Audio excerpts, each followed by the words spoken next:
All right, here we go. Big Daddy Shit Day 1116 at the park. So, first of all, today is my oldest brother's birthday, Howard. Happy birthday to you. Happy birthday to you. Happy birthday, dear Howard. Happy birthday to you. Right? Anyways, happy birthday, man. I don't know if he watches these, but anyways, just in case, right? So, it's, the birthday stuff. I mean, it's going to kick off this crazy week of memories. But I'll probably do that on a Worldwide Wednesday. So anyways, right now, it's early morning, okay? And it's freezing. It's probably freezing because it's going to rain for like a couple of days. Like today's a 60% chance. And then so I looked at the weather thing and it's like all at like 5 p.m. So if I did this walk later in the day, then I'd be running around the rain and I don't know. But tomorrow's a 90% chance of rain. So I got to see if I can sneak in a walk somewhere. I mean, I don't know. One of these days I got to just do one of those exercise, the AMT machine. But I don't like those videos because there's right. It's not like smooth like the bike. So yeah, what I realize is there's a lot of stuff that I was talking to my students yesterday about the whole numbers, the calorie numbers. How a lot of it, we don't know how accurate it is, but it's a good ballpark thing. Okay? But the problem is, a lot of the times when we figure out things, we just ballpark it instead of just accurate numbers. So Paul, he's the one that's like trying to get me to focus on actual numbers. So we're talking about stuff. It's like, hey, no, what's this? What's this? Right? And I'm like, oh my gosh. So he was talking to me yesterday about that whole GameStop thing. But I'm like, so for my viewers that don't understand what's going on with the GameStop, with the stock, what they're doing is they're doing a thing called a short squeeze. So what happens is GameStop, it's like renting video games on DVDs, and no one's really doing that much. So their stock was worth like, I don't know, something small, $10 or something, okay? $20. And then so what happened is the investors, the stock market people, they go, oh yeah, that's a bad stock. You know what? We're going to short it. So what they do is they borrow money and then they buy stocks, like stocks that don't exist yet, for like $5. Okay? Or I think, no, they bought it for $20. So they think that the stock is going to go down to like $5. Okay? So what happens is when the stock actually hits that low price, they could sell it and they can make like a ton of money, right? But they're going to buy stocks at $5, thinking it's going to go down to like, $2 or something, right? And then they make a killing.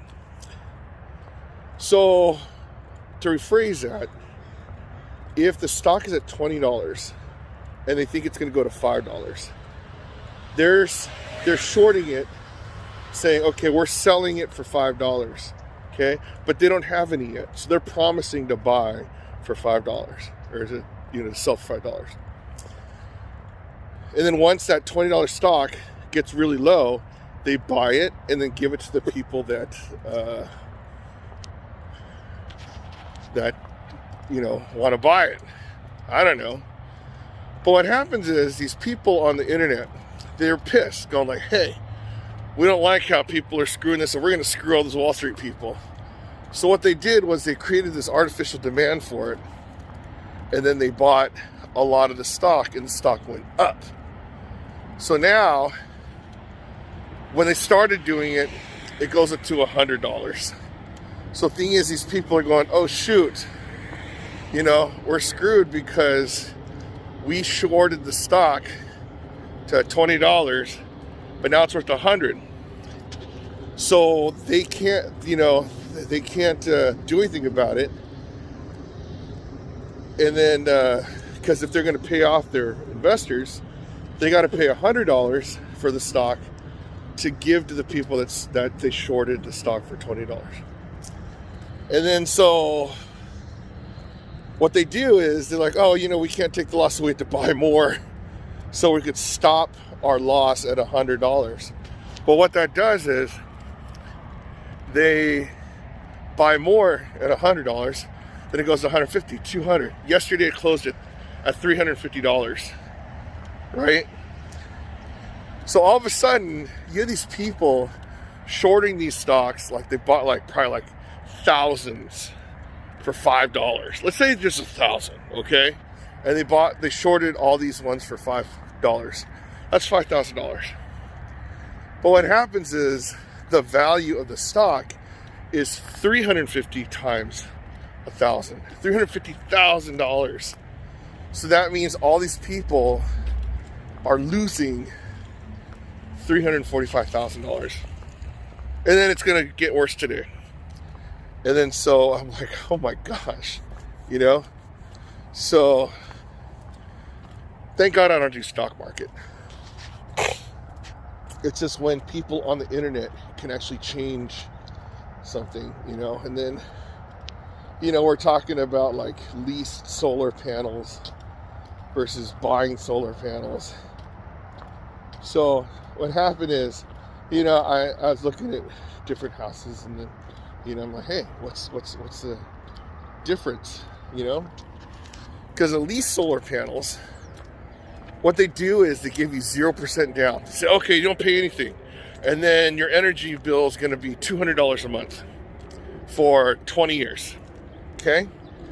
And so, you know, you go, wait a minute, but in the winter, I don't use electricity that much. But in the summer, you do. And in summer, it's, you know, sometimes the bill goes to $400, I hear, $600, I don't know. Whatever people's, but in the winter, so it bounces. So instead of paying, you know, $100 in the winter, $300 in the summer, you're paying $200 all year long. Okay, so it averages. So you're banking that you're using more energy than you're producing, okay, for solar. But then when you buy it, the solar panels collect, and you have to buy like a Tesla battery or something. And then if you produce more energy than you consume, then the energy buys it back, like stored energy after a month or a year or something like that. They pay you for the extra thing you do.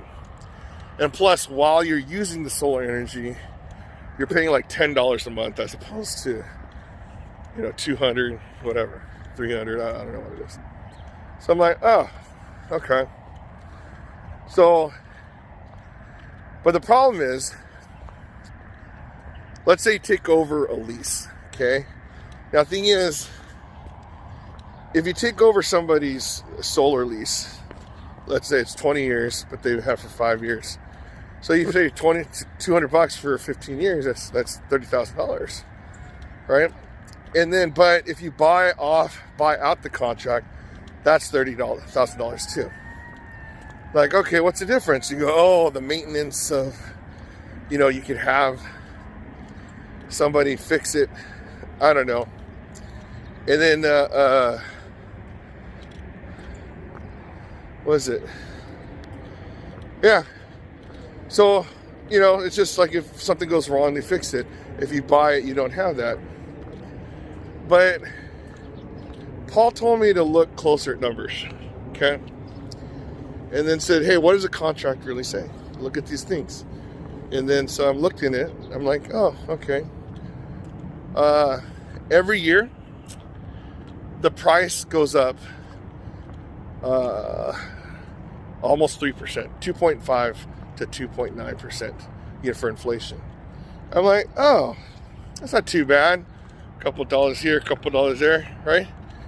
But if you look at a solar lease, yeah, it starts off in the hundreds, but then it ends up being like, I don't know, like $350 a month for electricity.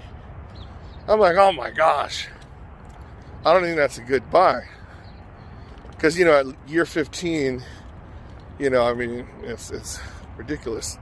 What? I mean, is electricity really going to go up with Tesla stocks going up like crazy, right?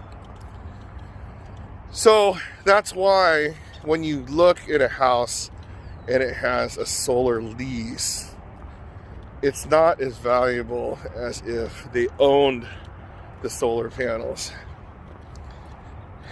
Because you'll save about like $15,000. But that's long run. But it's what happened is I'm more looking at the numbers of things, okay? Because the numbers are accurate. Some people are saying a whole thing about the science and stuff, whatever. Yeah, that's true too. But numbers, they tell the tale of the tape, right? Same thing with the whole calorie count, okay? Numbers. You move more, you burn more calories, eat less. Pretty much simple as that.